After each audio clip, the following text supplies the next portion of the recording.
Hey guys, I'm on Forerunner right now, just to talk about some future changes coming to global later. Basically, they come to Forerunner first, and then I talk about them, and then they come eventually. I'm not sure when, but they will come eventually.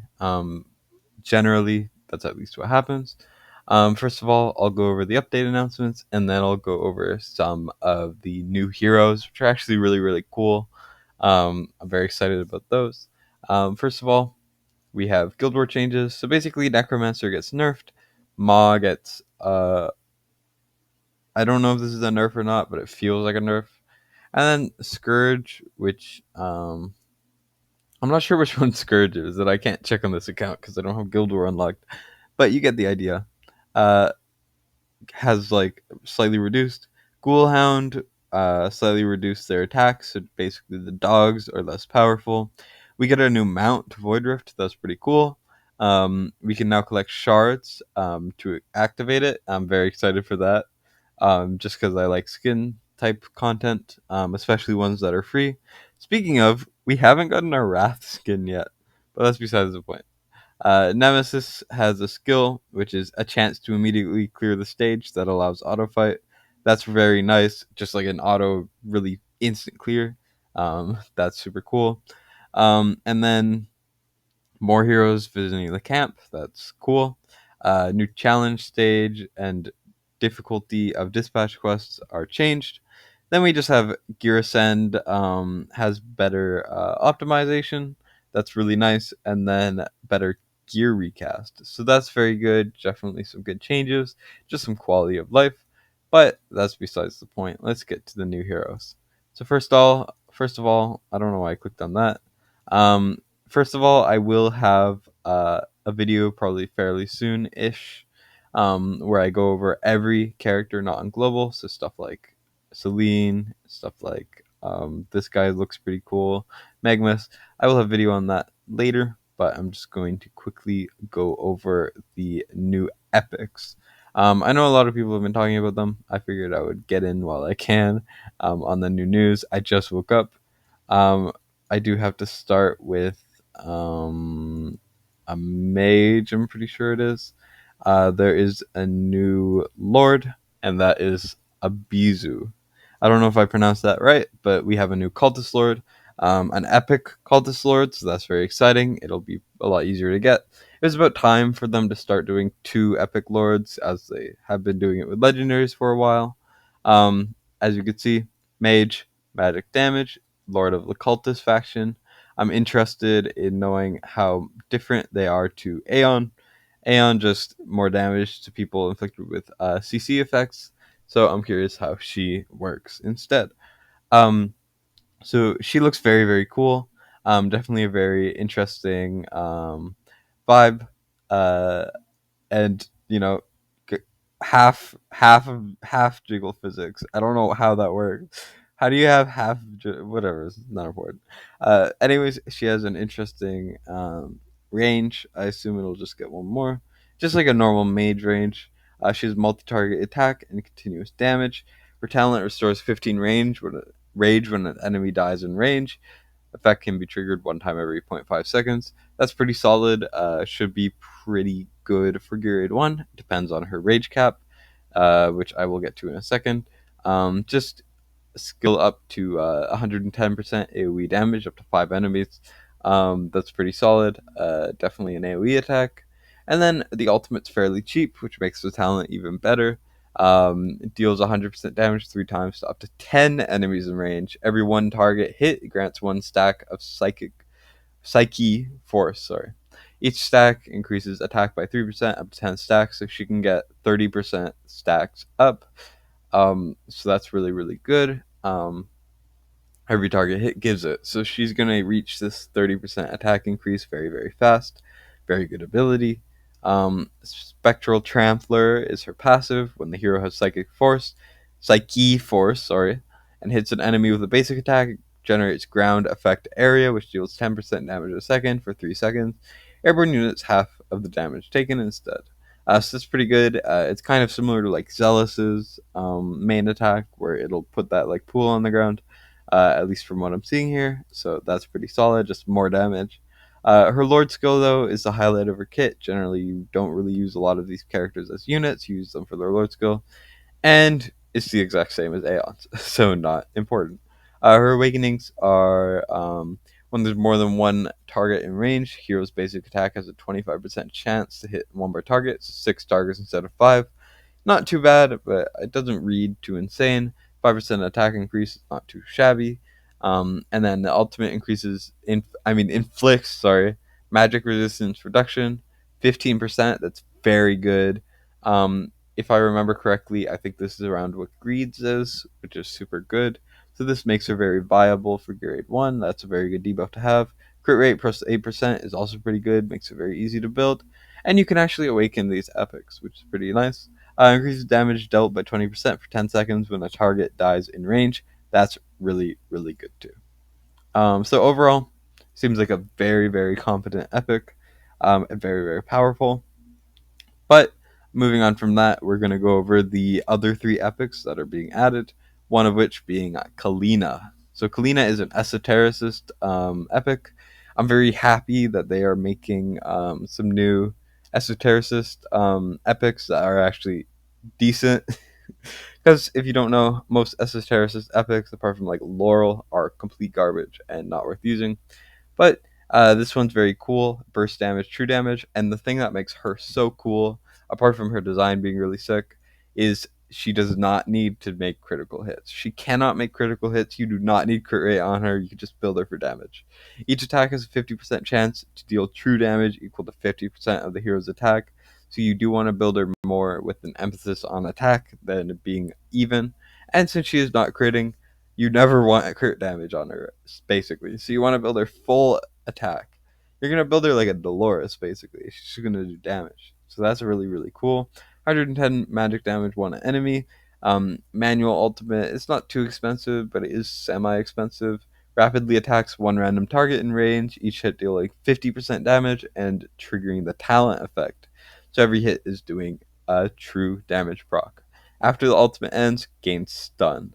Stun is a pretty bad debuff, I'll be real, but it's 10 seconds apparently, so that's really good. That's a long time. Her passive is increases attack being her main stat, which is really good. When there is more than one enemy in range, each one additional enemy reduces the attack increase effect by 5% down to 15%. Pretty basic thing. Basically, she just gets more attack when a condition happens. It's good for her kit because you will be building her full 100% attack, basically. So, and maybe attack speed. So just keep that in mind. I really, really like when they add units that don't need certain stats. It just makes them easier to build, and it's a good time. A1 is the ultimate. No longer inflicts the hero with stun at its end. Oh, wait, the stun is on her. Sorry, I didn't read that right. So she gets stunned at the end, but her awakened one gets rid of that. So that's a bad ability on the ultimate. No longer it's so long. Um, but it gets rid of it in her A1. Attack increased is great for her. During the ultimate, the interval of rapid attacks reduced by 30%. Really solid. It's 30% faster, basically. Rage Regen Auto, solid. And for every 5 instances of damage taken by Kalina, enemies receive 1 extra 2 damage equal to 100% of Kalina's attack. See, that reads pretty solid. So, definitely a good ability. Overall, these 2 heroes are going to be insane. They're going to be really good. We need more epics in this game. The only like new epics have been ones that haven't actually been released, so I'm definitely glad to see them do a little bit more. Here we don't have any new supports. I will go over the supports that are not added to the actual game. Rare unit, the one that I actually have. Um, but moving on, we have this hero, Esme. I don't know if I'm pronouncing that right. Esme, whatever. Venom Shadow, Marksman, piercing damage. I do think I've been saying for a while that we need more piercing damage epics. I did with War Gods epic only Void Rift run on Nightmare, and that was hell purely because the piercers were not that great. So I'm really glad they're adding more. It's bounce attack and poison. It's going to be the first epic marksman with poison. The other units that have it are rare being Cuke, and Liam and Cutter being uncommon heroes. So this is very cool. Each attack on her talent, each attack has a 50% chance of bouncing to one extra target and has a 30% chance of inflicting poison on the target. For context, let's look at something like Cuke, and let's see how this goes.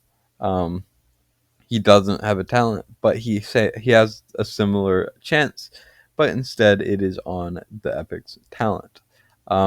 So her main attack is 110 damage for 110% damage to one enemy, prioritizing airborne. Her ultimate is manual, which is already good. When activated, increases damage by 45%, and each basic attack lands two consecutive strikes instead. The second strike will attack a random enemy in range. So just keep in mind that that's basically two hits with a chance to proc poison. It's not guaranteed, unfortunately, but it does proc poison a lot. And her passive is when the hero's basic attack kills targets inflicted with poison, deals AoE damage to up to 5 targets. It reads really cool. I don't know how good she will be. It doesn't read amazing. It reads solid. Definitely glad to have this sort of kit on an epic, but I really hope she will be good. Very low cost, definitely a bonus. Her awakenings are Venomous Eruption inflicts stun upon the targets, being 0.5 seconds. That's not very good. Stun is not the best debuff in the game. Crit rate increase is fine. Increases the chance of the basic attack bouncing. So instead of I forgot what it was. Let's check it really quickly. Instead of a 50% chance, it's a 75% chance. She gets penetration, and then increases the crit rate of basic attack by 50% against targets inflicted with poison. So what you could do, I guess, is just have her built with 50% damage if she's A5, and you'll be able to get constant crits. So that's very nice. Moving on though to I think the last epic of the video is this guy, but let me just double check the fighter so I know that I am not missing anything. Yep, last epic of the video we have. I want to say Jorge, it's so bad, but it's just like Jorge or something probably. It's an undead skeleton. He's actively rotting. I really like this particle effect. I don't know, it's kind of interesting. He just kind of has some pretty rusty equipment, and he is the second non-lord epic chaotic unit. I'm pretty sure. He's a tank, defender. He does AoE damage and infection, which sounds like a new ability, which is really cool. A defender, magic damage. He's also one of the very, very, very few DPS or like damage dealing things that do damage off of defense. So that's very good. So make sure to keep your offensive defense gear if you can. 30% chance of inflicting 5-second plague. Plague being 25% AoE magic damage to the inflicted. So it'll deal damage to him and up to 10 enemies around them every second. Pretty good. So it inflicts plague on the damage dealer when receiving damage from ground units. The trigger chance increases as the hero's current HP percentage decreases up to a maximum of 60%. So basically, he just gets a higher chance of dealing damage to himself and others. So he'll basically rot away. His basic attack is 110% magic damage to one enemy. His auto is very, very, very cheap. Auto casts, when triggered, increases defense, inflicts plague on all targets blocked by the hero. He has normal tank block, and increases the damage of plague on all targets in range to 30%. So he's proccing on his talent, he's proccing plague, and then he's buffing it on his ultimate, which he will have fairly often. It is only 8 seconds, but he should have it up pretty often. His passive is during the ultimate. After plague deals damage 5 times to a target, it will be spread to the target up to 1 times. Plague inflicted through spreading cannot spread again and will not spread to targets who have been inflicted with it. So basically, just during his ultimate, plague spreads. It's kind of all you need to know. He also has increased damage in arena, 15%. He's also extremely cheap. 13 cost is really good. I don't know how this will translate to him being okay in arena. He might not be good in arena, but he looks pretty cool. He reads pretty interesting. I love when they add new effects in the game. So definitely a very welcome addition. I like his design, even though it looks very unappealing. That's obviously the point. His awakenings, targets inflicted with plague deal 10% less damage. That's pretty good, especially since he is a tank. Him dealing less damage is great. Extra defense, that translates to extra damage as well. Just keep that in mind. And then during his ultimate, the hero's block increases by 1, considering that he deals more plague damage on targets blocked by the hero. That is very, very good. All damage reductions 8%.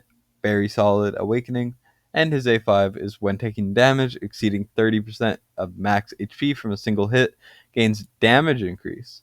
30% more damage, really strong. And physical damage reduction for 5 seconds. This effect can be triggered up to 1 time every 25 seconds. Very, very solid awakenings on this guy. Definitely some of my favorite awakenings out of all the epics. And yeah, I think it's kind of it. I just figured I would share this information with you guys as soon as I got it, since I do have a Forerunner account and I can check. If I ever pull some of these guys, I will make probably guides on them eventually. Although my gear and my the part of the game I am in is very abysmal because I have not been playing Forerunner enough. It's very draining to play 2 accounts, and I'm not sure if I'll keep it up. But overall, we got our second epic lord in a certain faction, being the Cursed Cult. As you can see here, very interesting thing. And then we do have a new tank that deals damage, scales off of defense. Very, very cool. We have an actually good esotericist epic, which is very solid. Does not need crit rate. One of the first characters that needs no crit rate to deal good damage. Very, very exciting. And then the last one was a poisoning epic. So that's very exciting. Definitely all epics that are welcome, that fill a niche, that are not pointless additions to the game. Raid. But anyways, that's about it for me. Hope you guys enjoyed. I should have a video coming hopefully soon-ish where I go over every not added to global legendary, and I hope you guys will enjoy that one too. But that's enough for me today. Bye bye, guys. Have a great one.